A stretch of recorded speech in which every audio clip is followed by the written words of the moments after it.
Python's RE module is used to compile the regular expression pattern into a regular expression object.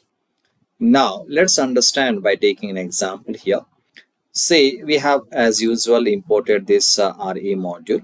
So here I'm calling this compile function, and here I'm passing in the set format a-e. So what does this mean?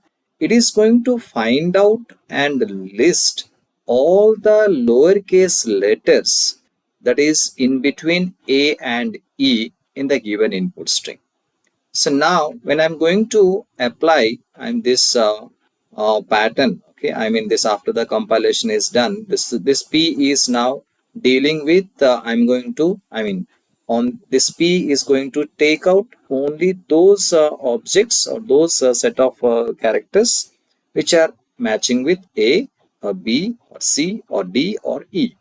So now when I'm going to call this P dot find all, what we have seen earlier on this particular string. Now you can see in this hello we have E is available because the range specifies A-E means A to E. So E is available, so we got E here. Now in the next one, friend, again we have E which is available within this range, so we have extracted that object. And then in how, nothing is there. Now R, again you can see we have missed here. In friend we have D here, so we got this D. And in how we have do not have anything between A and E. And again in R we have two things, okay, one is your A, the second one is your E, and remaining Y, U, we do not have anything between A and E. So we get the outcome like where all these characters have been extracted in the form of a list object here.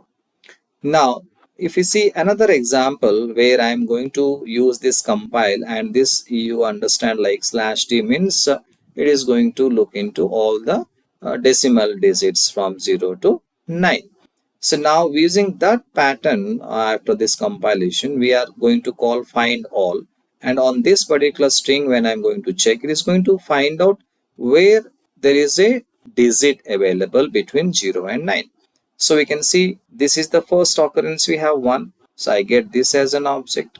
Now then this is an item, and next one is this one, so 1, then 1, and here we have 8, and of course here we have 2, then 0, and finally 6. So we got all these digits which are actually present in this entire string, on which we have already compiled that this is the set of pattern which need to be searched in this particular string.